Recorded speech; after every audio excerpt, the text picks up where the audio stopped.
It's your personality, EA. It's your tour guide, EA. It's whatever you want to call me, but call me EA. Let's roll. Are you kidding me? Analyzethis. I got the pleasure to sit down with Mr. Andrew Swanson, Program Manager for Oregon Recovers. Happy to be here. Thank you, sir.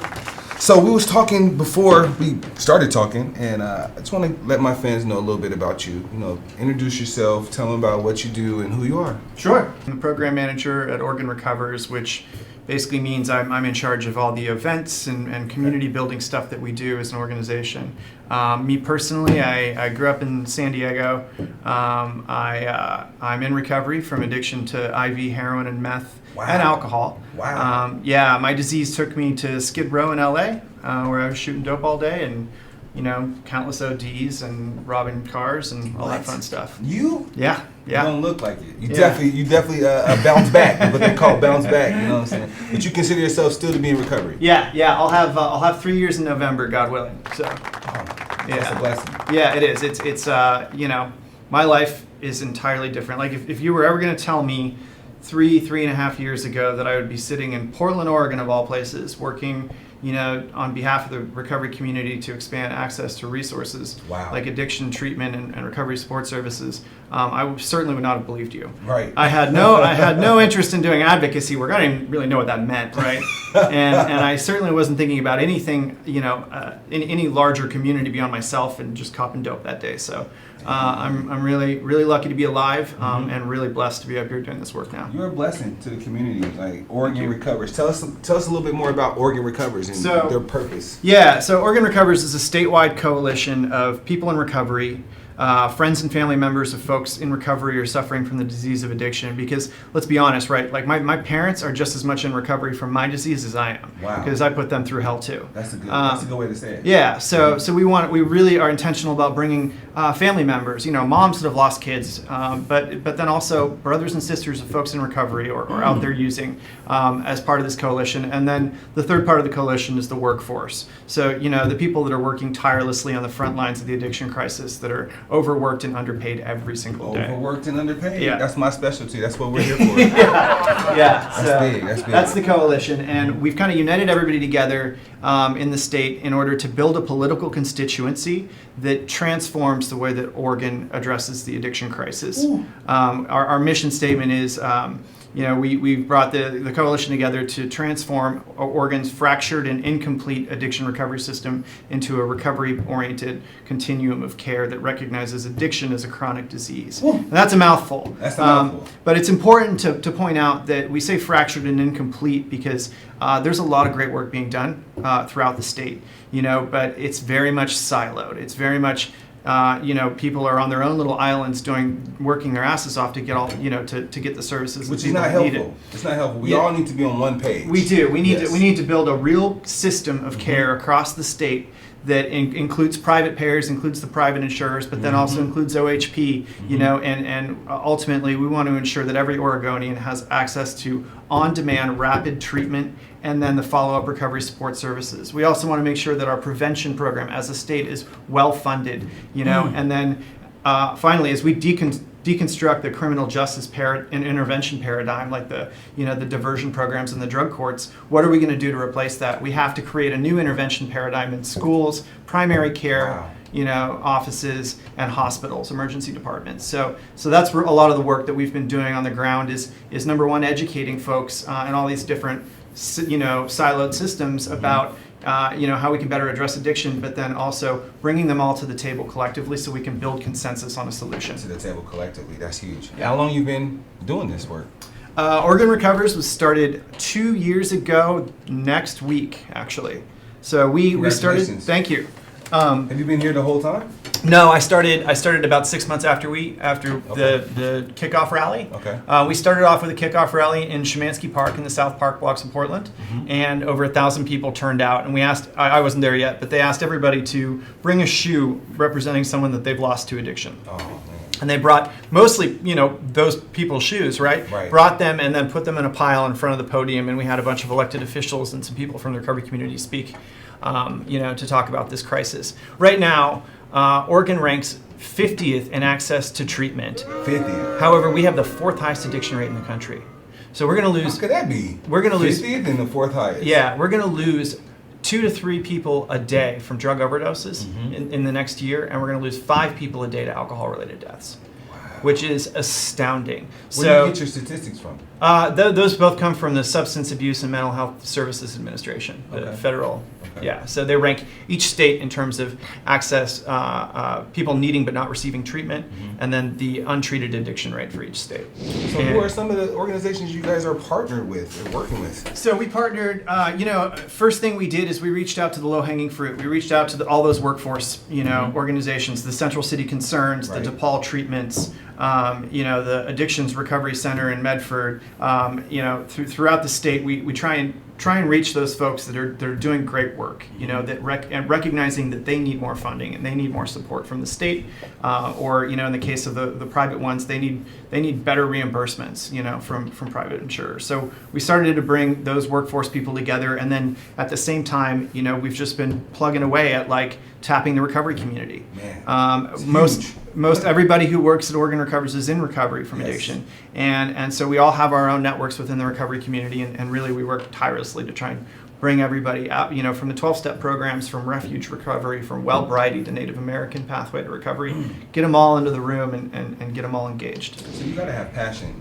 As we both know, the field is not heavily money related. You got to have a passion to be here. Yeah. It's the state underfunds addiction services. There's no question about that. Yes. And that's not unique to Oregon. This is a problem across the country. But ultimately, what's happened is up until the opioid crisis really made headlines.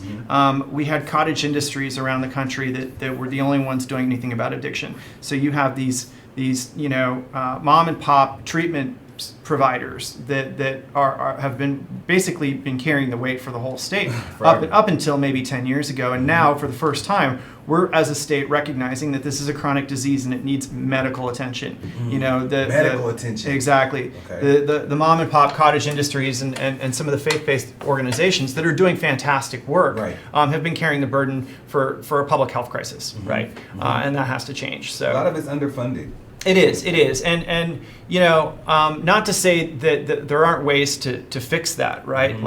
Another interesting statistic is Oregon has the lowest effective beer tax in the United States. So if you count our lack of a sales tax, the beer distributors in Oregon are doing quite well, and that there's been some attempts in the past to raise the price of beer in Oregon to pay for some of these services, but the problem 14 years ago when they tried this last time was there was no consensus from all the players around Oregon in terms of how the money would be spent. So a lot of what we're doing is coming up with a strategic plan that has consensus behind it from all the big players, from all the service providers, all the workforce people, in order to then, after we come up with that cohesive plan that everybody agrees on, or most people agree on, then we can go after the money. So going after the money is last. Yep. It's changing the policies. Yep. Getting in there and actually building the right relationships and trying to get on the same page, and then you go after the money. Exactly. Okay. What happened the 14 years ago is because ultimately this is a campaign that's going to pitch us against the beer distributors, the Anheuser-Busch's, the outside money, and what they were able to do is, once all those service providers started fighting over where the money would be spent and how it would be spent, they capitalized on that. That's what they did. Yeah, and they got legislators to say no way. I know you're a nonprofit, so how do you guys generate your money? So great question. We are a tiny nonprofit, and we're actually we have a fiscal sponsor called the Oregon Public Health Institute. Oh. And one of the reasons we do that is because they have such a larger budget than we do. It allows us more time spent in Salem, advocating on behalf of the recovery community. Nonprofits are only allowed to spend 20% of their resources, I think, in lobbying work. But because we have this big fiscal sponsor, 20% of theirs, that would be more time than we could ever spend in Salem anyway. But ultimately, we're funded by event sponsorship and donations. So we do. Last year, we did a huge fundraising event called the Walk for Recovery. It was the single largest addiction recovery event in Oregon. And we aimed at bringing 500 people out to downtown Portland to walk, in support of addiction recovery. We ended up turning over 800 people out, and we shot for raising $60,000, and we raised $133,000. Man, yeah, and I'd like to point out that like over $40,000 of that was individual donors. $5 and $10 donations from Facebook, because everybody's just they really want this to happen. They do. There's been an incredible groundswell of support for what we're doing from all over the state. So in light of that success that we had last year, we decided that this year we're going to launch 4 Walk for Recovery events around the state. So 4, like quarterly, or just September is National Recovery Month. Okay. So we're doing them all in September on different weekends. And the idea is we wanted a walk in the 4 largest media markets in Portland. Okay. And this parallels some other advocacy work we're doing down there. We're training local advocates to pass county and city resolutions declaring addiction a public health crisis in their community, and really building like that sustained leadership, recovery community leadership that will be there long after we're gone. Yeah, exactly. To continue to push this movement forward. And so the idea is once those resolutions are passed, we can take those and kind of spotlight them at the Walk for Recovery events and celebrate the passing of the resolutions by having elected officials read the proclamations. So what does the Walk for Recovery actually consist of? What do you guys all do? So each walk, basically people roll in, they check in, they get their walk shirts. And you can register online ahead of time at www.walk4recovery.org. Okay. And so you go and you check in, you get your walk shirt, and go check out all the tables. All the service providers and local stakeholders are tabling at these events, and there will be music and just like a good time. And then we're going to have about a 45-minute rally where we have some local folks from those respective recovery communities tell their stories, talk about why the movement is important to them. Very important. Yeah, and then the elected official is going to read the proclamation, and then some of our steering committee members, Organ Recovery steering committee members, are going to just speak on behalf of the organization. So who's all on the steering committee? So our steering committee is growing, as we are as an organization, and right now we have Lakeisha Dumas from Multnomah County. I know her. Yeah. Keisha's been a tireless advocate for the work we're doing from day one. She's been on our steering committee since the beginning. And then Siadam Edmo, who is the director of MRG Foundation, is also on our steering committee. Eric Martin from MACBO. Eric Martin, yep. Still at it again. Still at it. His name is everywhere. He's doing a lot of good work for this community. He really is. Yeah. And then Devarshi Bajpai, who works for Care Oregon, used to work at Multnomah County. Lori Paris, who is the director of Addictions Recovery Center in Medford. Okay. And Terry Morgan, who is the director of the Springfield Treatment Center Methadone Clinic in Eugene. You guys got a lot of teammates. Yeah. And then Tony Vesna and Siadam. Tony Vesna is the director of Fourth Dimension Recovery Center, and Siadam Edmo are the 2 co-chairs. Wow. Oh, excuse me, Andrew Rowe from AllMed. Andrew Rowe. He's a new addition. What about the organization, like in staff right here? In staff, we have 3 full-time folks, including our director, Mike Marshall. Okay. So myself, Mike Marshall, and Raylene McMillan is our movement building director, and she's doing that resolution campaign throughout the state. Okay, so is there any people of color in the organization? So, good question. Our Sarah Miller is one of our part-time associates, and she's from the Klamath tribe. And then Siadam Edmo is also from, I'm not sure which tribe she's a member of, but I know she's a very active member of the Native American community in Oregon. And then Keisha is African American. But in terms of our full-time staff, we do not have any African American people on right now. And that is, it's a challenge. Change that. Absolutely. We're always looking to change that. What do you need to qualify in order to? Well, I mean, everybody that we've hired is part of the recovery community as we define it. So somebody that has either friends or family member in recovery or suffering from addiction, or is in recovery themselves. And that's really important because, we want somebody that's really passionate about the work we're doing. Right, because it's not a money thing. It's definitely not. It's not a paid position. And our 2 associate positions, our 2 part-time positions, rotate every 6 months. Okay. And that's kind of we created that intentionally because it's a great springboard opportunity. You're working with a lot of, leadership from around the state at a lot of big organizations, and, it's a great networking opportunity. And it's a really good skill building opportunity because, you're doing policy work, you're doing event work, you're down in Salem, you're working with legislators. When you got passion, this is a great way like build your recovery as well? Oh, absolutely. I'm glad you mentioned that. I can tell you for sure, and I know that Mike Marshall, my boss, says the same thing all the time. Is, you know, the work I'm doing, this work to really build a movement has made my recovery so much stronger than it ever was. It's a huge honor to be able to do this, and you know, advocacy as a form of recovery is definitely a real thing. Absolutely. Yeah. So is the boss active recovery too? He is. Wow. The first night I was in treatment was the first time that I publicly raised my hand and said, I'm an alcoholic. And for most people that would be rock bottom. And I look at it now and I realized I'd hit rock bottom the day before. I was on my way back up.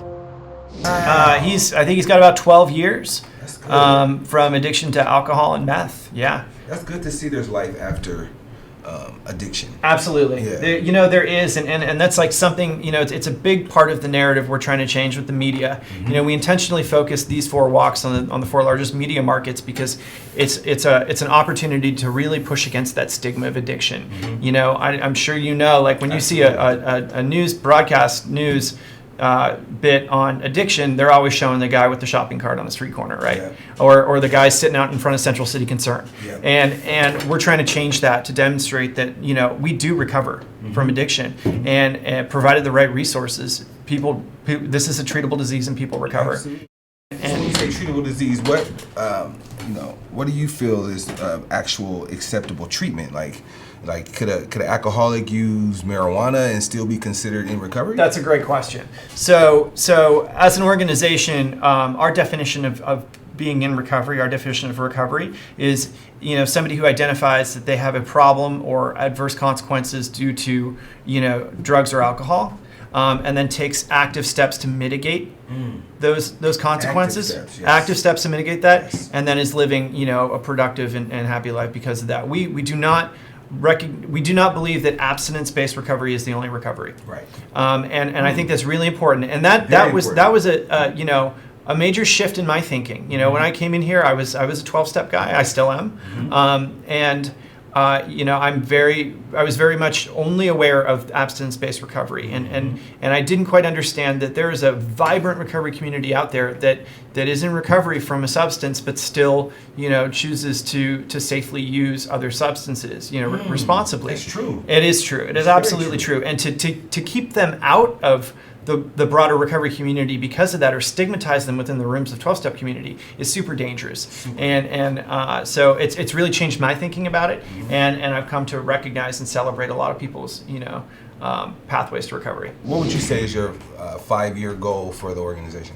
Our 5-year goal for the organization is so this might be a little wonky. I'm going to get into the weeds here, but we've been working with the Alcohol and Drug Policy Commission, which is a governor-appointed commission, and we've made a lot of progress with them. We got a House bill passed that set deadlines for them. We got them to we got the governor to appoint a new executive director there, and they've been tasked with coming up with a statewide strategic plan for addiction, and we've been working very closely with them along the way. We also, you know, that commission was largely made up of judges and attorneys and DAs and sheriffs and so forth. Wow. All the wrong people. Well, yeah. I mean, they need a seat at the table, but they shouldn't be the whole table, right? So this is a public health crisis, and we need public health people. You need everybody at the table.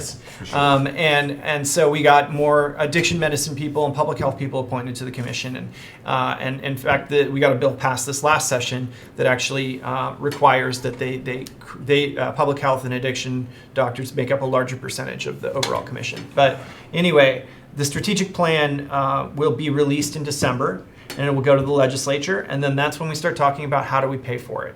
We're going to break up the strategic plan into a series of bills that will be, you know, introduced in this coming legislative session, the following legislative session, and then we'll see if it requires a third or not. But ultimately, the idea is to get it passed in, like, you know, pieces. So we have the strategic plan is broken down into 5 sections. There's prevention, intervention, huge. Engagement, prevention. So, like, you know, the prevention work that the counties do, and then and schools and so on.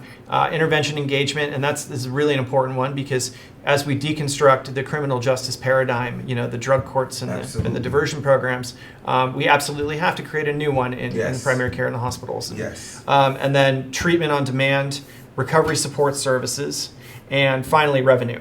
So revenue and funding streams. So I love how you said revenue last. right, Yeah, right. Well, yeah. we have to build consensus around the plan. We have to we need all the important players and stakeholders to agree on the path forward before we try and fund it, because otherwise it's going to divide us, right? Yes. So the idea is we'll break it up into bills that address those issues, and then at the end we're gonna go after some revenue to pay for all these services. Man, I love it here. I can talk to you forever, man, 'cause you're right in the field that I'm in. Like, I'm an addiction counselor.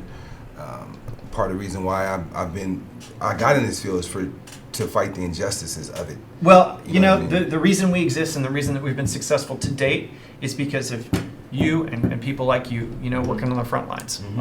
I can't tell you that we have a tiny staff, and the reason that we have a statewide reach and we're doing all this cool stuff everywhere, it's not because of me and my two colleagues here in the office.